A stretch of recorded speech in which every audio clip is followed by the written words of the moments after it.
Phone में और उसमें ड्रॉइड नमस्कार, के बाद में हस्तक्षेप में आपका स्वागत है। मैं हूं अमलेंदु उपाध्याय और आज दिन भर की बड़ी खबरों पर चर्चा करने के लिए हम आपके साथ उपस्थित हैं और हमारे साथ हमेशा की तरह दो मेहमान जुड़े हुए हैं। रतनगढ़ राजस्थान से महेश चंद्र पुरोहित और स्वामी आत्मविश्वास जी हमारे साथ जुड़े हैं। स्वामी जी, आपका बहुत बहुत स्वागत है हस्तक्षेप में। और हमारे साथ दिल्ली से हरप्रीत सिंह ढींगरा जी जुड़े हुए हैं। ढींगरा जी, आपका भी बहुत बहुत स्वागत है। नमस्कार, स्वागत।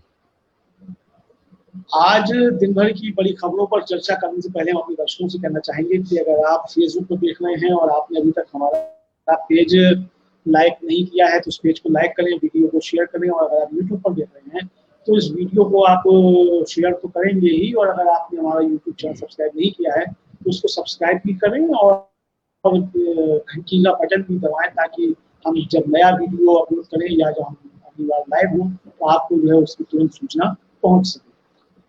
दूसरा ये कि हमारा जो कार्यक्रम जो होता है वो ये दिन भर की खबरों पर चर्चा, ये बिल्कुल एक बैठक में बैठ के जिस तरीके से चार लोग से बात किया करते हैं उस तरीके से होता है, और हमारा कोई रिटन स्क्रिप्ट नहीं होती है। और जो भी चर्चा हम लोग करते हैं वो एक कमरे में बैठ के अनौपचारिक चर्चा जिस तरीके से होती है उस तरीके से होती है। बस समझिए कि ये अनौपचारिक चर्चा जो है वो ऑनलाइन होती है, तो उसको उसी संदर्भ में किसी टीवी डिबेट के चक्कर में ना पड़े और उस तरीके से बिल्कुल भी हमारे इस चर्चा को ग्रहण ना करें।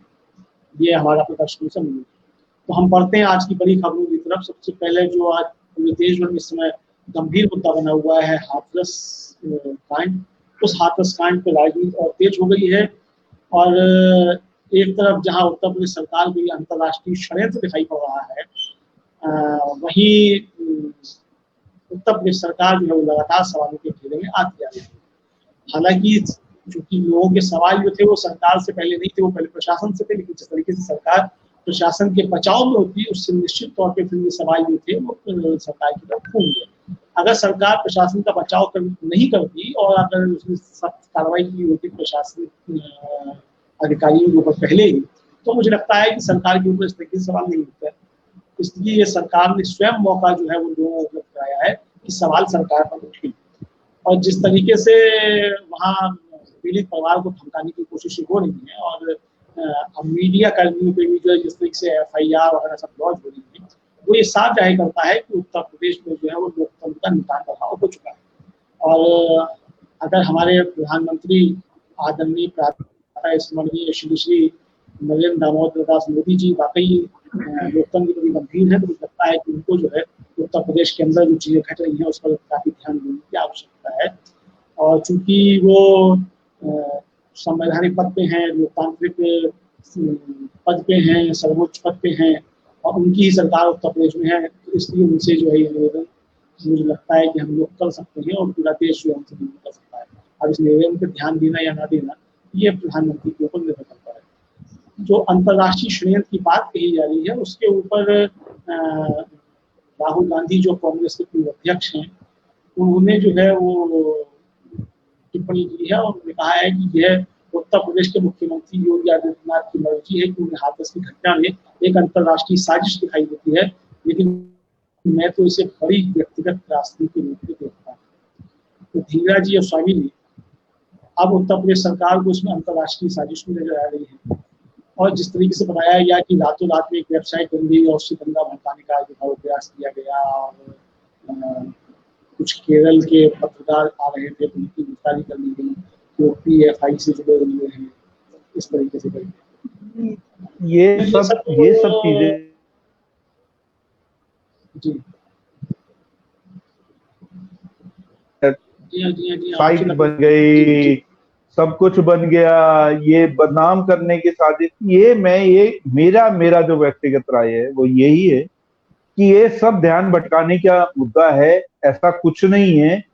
आप एक चीज देखिए कि हाथरस के ऊपर लोगों का गुस्सा इसलिए है कि 15 दिन तक तो FIR नहीं हुई ठीक ढंग से, उस लड़की को इलाज नहीं मिला, उस लड़की की मौत भी हो गई, उसके मरने के बाद भी उसको चैन नहीं हुआ कि मतलब उसकी लाश को भी सुबह के समय जला दिया गया। लोगों में रोष इस बात का है, ना कि किसी और चीज का।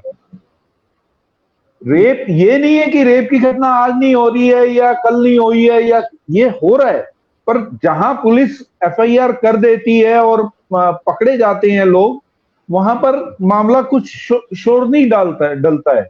यहाँ मामला इसलिए उछला, इसलिए कि एक तो क्योंकि ये ठाकुर और दलित वाला एंगल तो आया ही आया, तो इसी वजह से इन लोगों ने एफआईआर को डिले किया।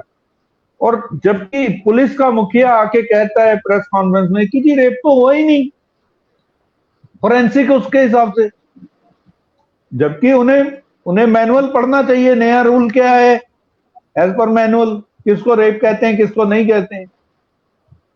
नहीं, अगर हर एक चीज को मतलब मान ली जाए, हाँ मैं कहता हूँ मान भी जाए,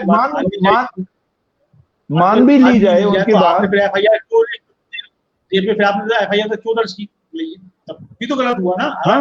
अगर आपकी बात सही, आप करें कि रेप नहीं, ठीक है, हमने मान लिया रेप नहीं हुआ, तो फिर आपने क्यों दर्ज की? तो एफआईआर क्यों है? फिर वो लोग अंदर क्यों करें? या तो सरकार एक स्टैंड ले कि नहीं है जी, उनको छोड़ा जाए। देखिए ये कानून के हिसाब से अगर मान लो किसी गलत को, इंसान को पकड़ना भी, फंसाना भी गुनाह है। अच्छा, नंबर 2 और बात, एक और इंटरेस्टिंग सा सवाल तो पैदा हो रहा है, मीडिया जो खड़ा कर रहा है, मीडिया एक चीज और खड़ी कर रहा है। मीडिया कह रहा है कि जी जो फैमिली है वो नार्को टेस्ट क्यों मना कर रही है। अरे कमाल है यार, बेटी उनकी मरी, बेटी उनके सब कुछ हुआ, और नार्को टेस्ट कौन कराए? पीड़ित परिवार। नार्को टेस्ट उन सबका क्यों ना हो जो मुजरिम है, उनके परिवार का क्यों ना हो? पहले तो ये बताया जाए कि जो आरोपी हैं उनके परिवार और उनका क्यों ना हो नार्को टेस्ट पहले। पीड़िता के परिवार का तो चलो बात की बात आती है कि कोई रिजल्ट नहीं निकला या कुछ नहीं हुआ, और मीडिया इसी को एंगल को लेके चल रहा है, क्यों नहीं हो रहा जी, क्यों नहीं मान रहे हैं। अरे कमाल है, आप कैसे कह सकते हैं? मीडिया भी, जो हमारा जो मीडिया ही, ये रियली में गोदी मीडिया हो गया, ये मीडिया रहा ही नहीं, बेशर्म मीडिया हो गया है। थोड़ी कहना पड़ता है, क्या करें। एकदम बेशर्म, एकदम। आपने 2 दिन तो आपने देखिए, आपने 2 दिन लाश के ऊपर राजनीति कर ली, जलाने नहीं दिया। उसी केस को वही जो पत्रकार वहां रिपोर्टिंग कर रहे थे, अब उनकी भाषा देखिए कैसे बदली गई है। उन्हीं पत्रकारों की भाषा बदल गई है वहां पर जो थे। आप ये देखिए ना कि नैरेटिव चेंज करने में कैसे मीडिया बेशर्मों की तरह, भाड़ों की तरह आगे आता है। नैरेटिव ही चेंज कर रहा, वही मीडिया जो दिए जला रहा था, मोमबत्ती जला रहा था। इंसाफ चाहिए। 15 दिन तक तो मीडिया बोला नहीं, 15 दिन तक तो मीडिया बोला ही नहीं। देखिए इसको समझिए, मतलब उसमें भी 2 दिन जो है उसने मोमबत्तियां इसलिए जला दी क्योंकि सुशांत सिंह राजपूत का केस था, 3 महीने उसने चलाया उसको, उसने उसकी पूरी तरीके से बंद करी, तो उससे मुंह छिपाने के लिए उसने जो है इसको इस्तेमाल किया है, अपना जो है चेहरा बचाने के लिए। सर फिर अपने एजेंडे पे लौट आया। उसका जो जनता विरोधी, जन विरोधी जो एजेंडा है मीडिया का, फिर वो एजेंडे पर ही लौट आया। सर बात मुझे लगता है वो यही हरप्रीत सिंह जी बहुत ठीक कहते हैं, हरप्रीत सिंह जी बहुत ठीक कहते हैं सर कि जो है ये तो ध्यान भटकाने की बात है। दूसरी बात ये है कि आप ये बताइए, जब उसका फोरेंसिक जांच 11 दिन बाद आप भेजोगे तो उसके अंदर प्रूव कैसे होगा ये है कि नहीं बदमाशी? फिर आप उसको जलाते हो रातों रात बिना अनुमति के और दबाव में। ये बताइए कानून का उल्लंघन है या नहीं? उसके बाद आप मीडिया को नहीं जाने देते, उसके बाद किसी राजनेता को नहीं जाने देते, और आज रामदास अठावले गए हैं, वहां किसी ने रोका नहीं उनको। तो क्या है ये जो चीजें। अब बात रही वेबसाइट की, और ये दंगा भड़काने की साजिश थी, ये थी वो थी। मुझे बताइए, यदि हम आज सवाल सरकार से करें कि आपके पास ये जो इतनी स्टोरी है ये कहां से आई, ये इतनी स्टोरी क्या हमें प्रूफ करेंगे कि यहां से आई? तो वो कह देंगे कि खुफिया, ये तो खुफिया रिपोर्ट है, हम आपको नहीं बता सकते, उसमें ये कह देंगे। तो इनका कौन खोल सकता है इनके राज, बताओ? वो तो कह देंगे हम नहीं बता सकते, खुफिया रिपोर्ट है। तो मन मर्जी की स्टोरी भी तो हो सकती है। भगवान जाने क्या स्टोरी है, क्या रची गई है, क्या नहीं रची गई है, भगवान जाने।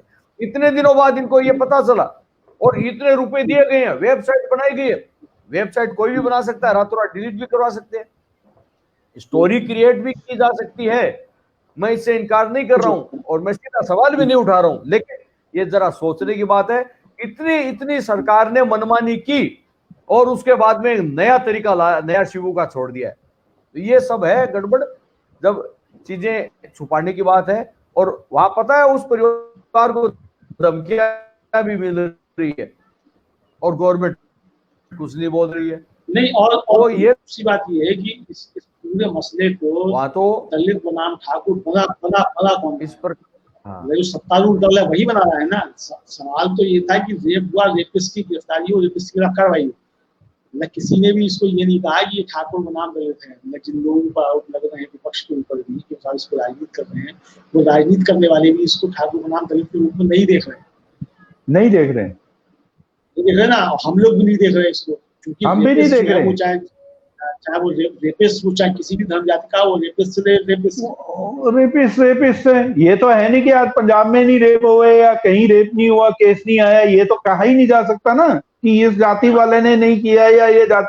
ये इसीलिए क्वेश्चन उठा है कि जब इतने वहां पर उनको धमकियां मिल रही है। जी स्वामी जी से बात ये है अमलेंदु जी, एक और मजे की बात मैं सुन लीजिए। सुबह ये कह रहा था एक चैनल कि जी जो लैंग्वेज के कागज जो मिले हैं, जो रिटर्न मिला है, वो कुछ अलग तरह की ही वो राइटिंग है, खुफिया राइटिंग है। अरे भैया वो केरला का पकड़ा गया, अगर उसने मलयालम में लिखा है, केरलाइट में लिखा है, तो आपको तो समझ आने वाला नहीं है। अगर मैं पंजाबी जानता हूं, अगर मैंने पंजाबी में कागज में लिखा है, तो आप उसको कुछ भी कह दोगे। नहीं, दिक्कत ये है कि हमारी मीडिया में तमाम एंकर और संपादक जो है लगभग अनपढ़ हैं। दिक्कत ये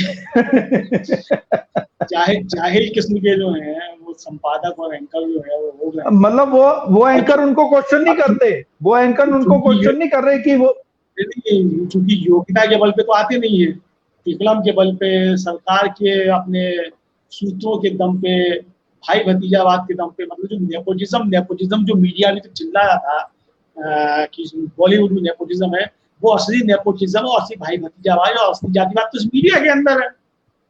बिल्कुल है।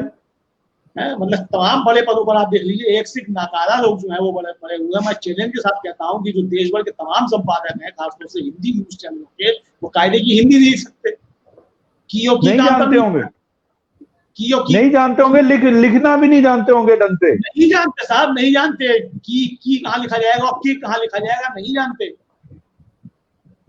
ये स्थिति है। प्रायवाची क्या होता है ये नहीं पता होगा उन्हें, प्रायवाची शब्द क्या है, प्रायवाची लिखना कैसे है ये नहीं पता होगा, कुछ नहीं जानते। वो किसी के एजेंडा चलाना तो जानते ही हैं।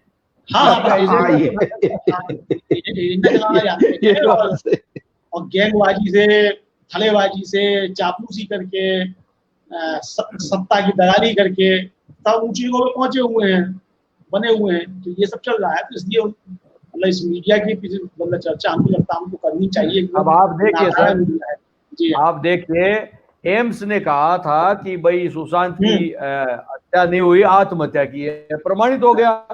अब उसके बाद में नहीं, वो वक्त भी आ सकता है, कोई अंधभक्ति है कह दे हम तो नहीं मानते जी, नेहरू जी का बनाया हुआ एम्स, हम नहीं मानते उसको। क्यों नहीं आएगा, बिल्कुल आ सकता है। नेहरू जी का बनाया, बिल्कुल सही कह रहे हो पंडित जी। कोई भी कुछ भी कह सकता है कि भैया इसमें तो वो डॉक्टर ही बिक गए थे। नेहरू जी मतलब मीडिया क्वेश्चनिंग थोड़ा फोरेंसिक। देखिए जो फोरेंसिक का जो जांच होती है, फोरेंसिक की जांच एक बंद कमरे में होती है, उसको अलग तरीका। फोरेंसिक का मतलब यही होता है कि वो सबूतों के आधार पर, साक्ष्य के आधार पर, और वो जो उनको फोटोग्राफ्स मिले हैं उसके आधार पर वो अपनी मीटिंग करते हैं, उसके ऊपर रिपोर्टिंग करते हैं। और मीडिया ये कह रहा है कि जो हमारी रिपोर्टिंग ठीक है, आपकी रिपोर्टिंग गलत है, जो फोरेंसिक एक्सपर्ट है वो गलत है, वो गलत हो गए। अंधभक्त ये कह देंगे हम तो अर्णव की रिपोर्टिंग मानेंगे। बिल्कुल, अर्णव गोस्वामी की। वो बहुत बड़े फोरेंसिक एक्सपर्ट भी हैं, कंगना रनौत भी हैं।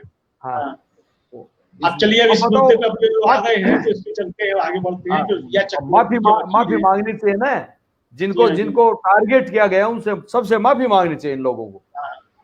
इनको शर्म रिया आनी के चाहिए। वकील ने जो है सुशांत के परिवार पर जांच में हस्तक्षेप करने का आरोप लगाया है, ये खबर भी आ रही है।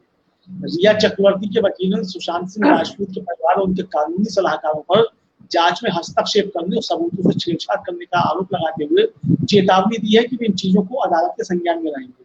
रिया चक्रवर्ती और उनके भाई शोभित की ओर से केस लड़ रहे वकील सतीश माने शिंदे ने कहा है कि दिवंगत अभिनेता के परिजन और वकील केंद्रीय जांच ब्यूरो की जांच और एम्स की फॉरेंसिक टीम द्वारा निकाले गए निष्कर्ष पर संदेह जता रहे हैं। माने शिंदे ने कहा कि सीबीआई स्वतंत्र और निष्पक्ष रूप से दोनों मामलों की जांच कर रही है और माना जाता है कि एजेंसी में किसी का भी हस्तक्षेप नहीं होना चाहिए। उन्होंने कहा कि ये बातें परेशान कर रही हैं कि सुशांत के परिवार और उनके वकील जांच में हस्तक्षेप कर रहे हैं। जांच के दौरान संभावित गवाहों पर दबाव डाला गया, एम्स की टीम से बात करके उन पर दबाव डाला और कथित तौर पर बातचीत का ऑडियो मीडिया को जारी किया गया।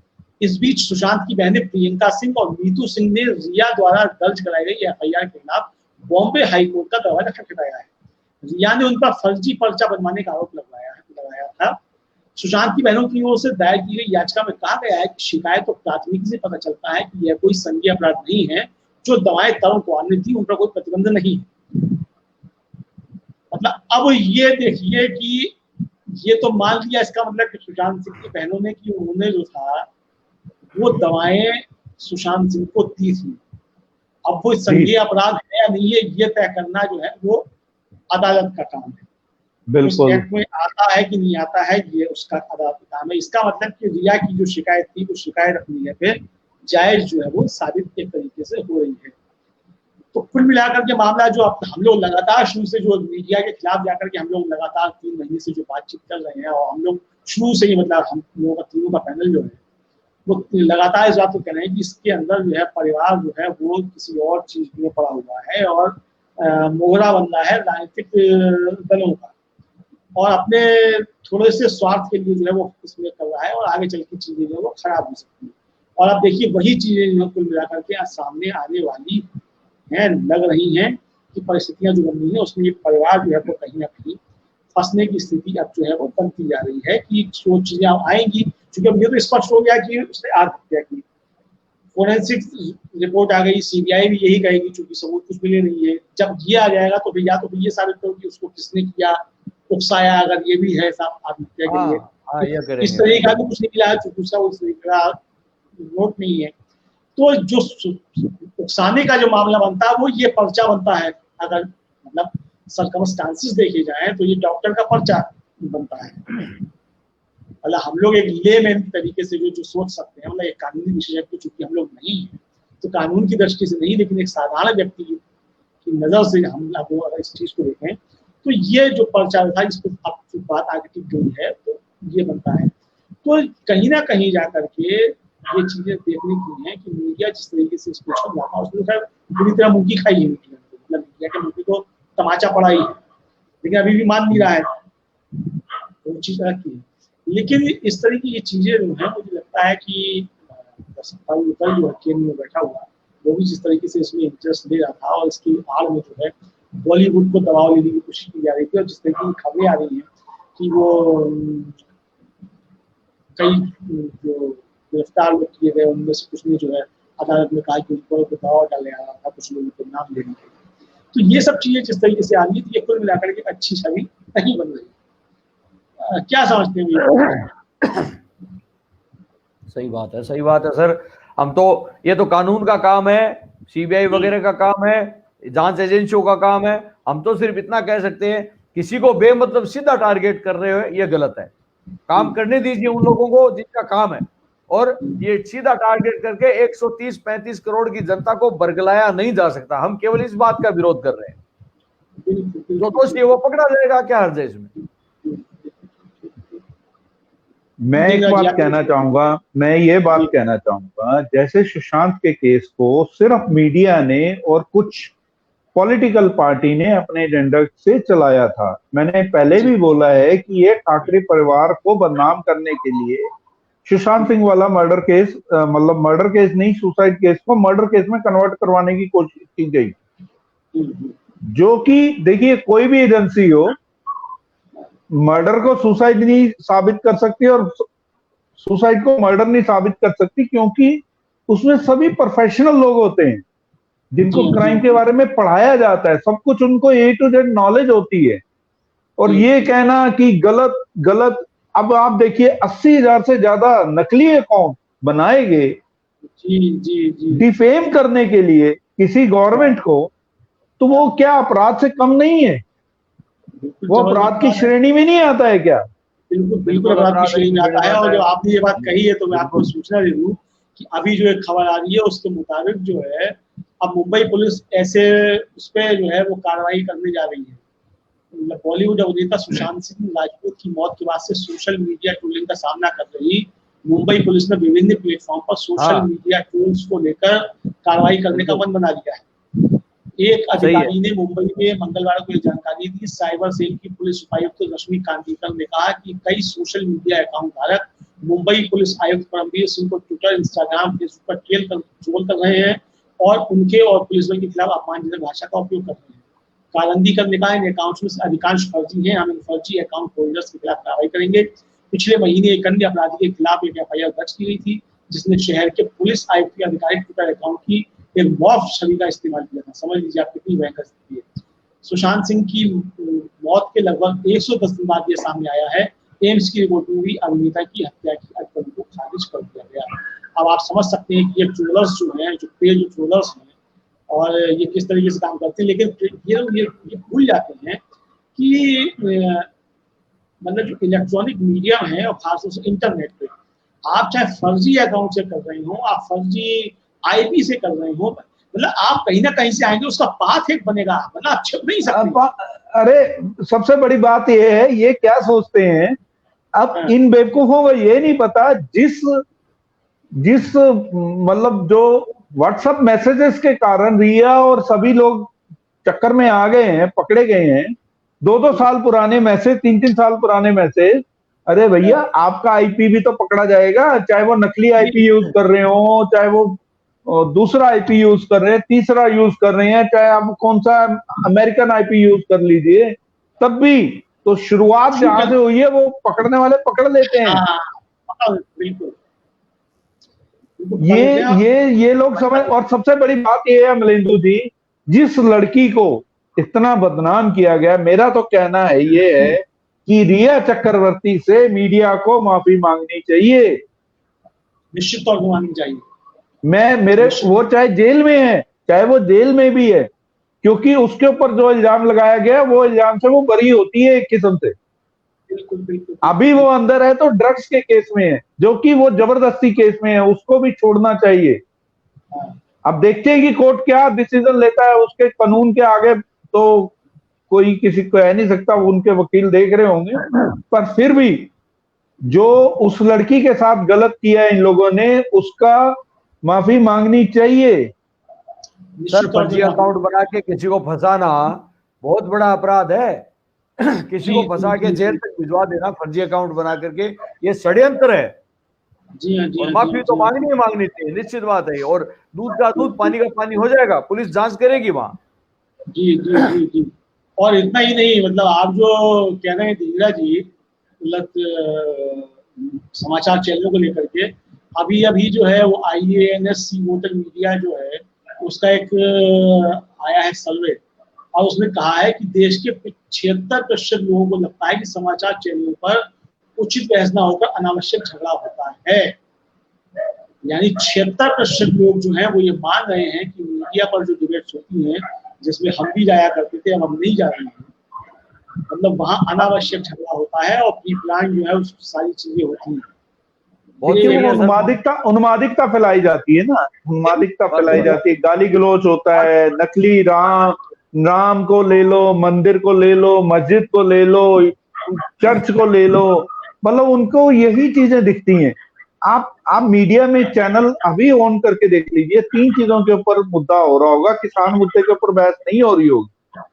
मंदिर इंटरनेशनल लेवल पे योगी सरकार की बुराई के चक्कर में ये बहस हो रही होंगी, किसानों की बहस कहीं नहीं हो रही है आज, आप देख लीजिए। और सर ये लोग भी ऐसे बैठाए जाते हैं ला करके, जिनको कईयों को तो अपमान सहन करने के लिए बैठाया जाता है। और हाँ बिल्कुल। फिर हाँ बिल्कुल, और उसके बाद में अच्छा ये मुर्गे लड़ाते हैं और कुछ नहीं करते, मुर्गे लड़ाते हैं। हाँ, बिल्कुल सही कहा आपने। लोग देख देख के पागल हो जाते हैं, क्या देख रहा हूं मैं, क्या न्यूज कहां गई, न्यूज कहां गई, न्यूज नहीं मिलती। ये हालत है। सही है बात आपकी, 76% वाली बात बहुत सही है। न्यूज है कहाँ? बात तो ये है ना पंडित जी, न्यूज है कहाँ? अब राहुल गांधी ने हमला बोला है नरेंद्र मोदी पर कि चाइना की इतनी हिम्मत कैसी हुई जो यहाँ अपनी जमीन पर आकर के बैठ जाए, और ये नरेंद्र मोदी जी ने यहाँ देश को कमजोर कर दिया है। बहुत हमला बोला आज उन्होंने। तो अब ये मुद्दे तो ऐसे होने चाहिए। जबकि चैनल क्या दिखाते हैं, चाइना को कैसे मारेगा भारत, देखिए मार देगा भारत, ठीक है मार देगा, तुम लोग मारोगे क्या? चैनल में थोड़ी मारेंगे। अरे वो वार ही चैनल में लड़ी जाती है आजकल। वो जो टॉय गन वाली लेके वार है ना, वो चैनल्स में ही लड़ी जा रही है। असली जहां जो सिपाही हमारे खड़े हैं, सैनिक जो खड़े हैं सरहद पे खड़े हैं, असली तो उन्हें पता है कि वो किस मुसीबत में खड़े हैं और कैसे वो रक्षा कर रहे हैं हमारी। सर जो कैसे वो रक्षा कर रहे हैं वो उन्हें मालूम है, हमें नहीं मालूम है। जो फैक्ट है वो दिखा दे, जनता अपने आप समझ लेगी क्या हो रहा है, हो क्या रहा है देश में, ये दिखा दे बस। मीडिया का ज्यादातर तो काम नहीं होता है। अच्छा, इसी सर्वे में 54% लोगों ने माना है कि वो टीवी समाचार देखकर अब थक चुके हैं। अच्छा जी, बस मतलब चलिए, आधी से ज्यादा जनता को कुछ अकल आई। बिल्कुल बिल्कुल। और ये ताली जो बहुत दिन तक नहीं चलेगी, ये लग रहा है इसका। ताली ये ताली लोग सर लोग एंटरटेनमेंट चैनल जो देखने वाले हैं वो तो वो देखते हैं। न्यूज देखने वाले जो है वो 54% आप कह रहे हो तो वो थक ही चुके हैं। वो कहीं इंटरनेट पर न्यूज टटोलते हैं, ढूंढते हैं, वहां से देखते हैं, क्योंकि यहाँ कुछ मिलता है नहीं उनको, न्यूज तो मिलती नहीं है। जबकि चैनल का काम बहस करवाना नहीं है, डिस्कशन करना है। डिस्कशन में और बहस में अंतर है। डिस्कशन बिल्कुल, डिस्कशन ये आपकी और हमारी हो रही है, हम बहस नहीं कर रहे हैं, हम डिस्कशन कर रहे हैं। कोई चीज पर चर्चा होती है, या चर्चा परिचर्चा नहीं होती, यहाँ तो बस मुर्गे लड़ाने वाली बात होती। बहरहाल हम एक प्रोग्राम और करेंगे राहुल गांधी और कांग्रेस के ऊपर, स्पेशल एक प्रोग्राम आधे घंटे का करना चाहेंगे। बेशक वो हम आधे घंटे के बाद ही कर सकते हैं, थोड़ा आधे घंटे का ब्रेक ले लेते हैं, उसके बाद करते हैं कि वो जो राहुल गांधी ने कहा है और जो प्रियंका गांधी और राहुल गांधी के ऊपर, वो चर्चा सिर्फ उसी के ऊपर होगी, चाहे वो 15-20 मिनट की ही हो। क्या भी करते हैं 15 मिनट बाद हम लोग करते हैं। हाँ 15-20 मिनट बाद हम करते हैं, मतलब लाइव ही करेंगे, 20 मिनट बाद लाइव करते हैं। 10:30 का टाइम रख दीजिए, 10:30 से जो भी 15-20 मिनट की बहस होगी वो सिर्फ राहुल गांधी और प्रियंका गांधी और कांग्रेस के ऊपर बहस होगी, आज के मुद्दे के ऊपर, और नरेंद्र मोदी, वो प्योर पॉलिटिकल डिस्कशन रहेगी। ठीक है, फिर आज का टॉपिक तो हो ही गया। फिर आज की ये इस चर्चा को हम यही समाप्त करते हैं, और ठीक 10:30 बजे अपने दर्शकों से हम फिर होते हैं राहुल गांधी, प्रियंका गांधी, नरेंद्र मोदी, 3 मसलों को लेकर के। और तब तक के लिए हमें आया दीजिए, 10:30 बजे हम लोग फिर मुलाकात करते हैं। तब तक के लिए धन्यवाद, शुक्रिया, नमस्कार, आदाब, सत श्री अकाल, नमस्कार।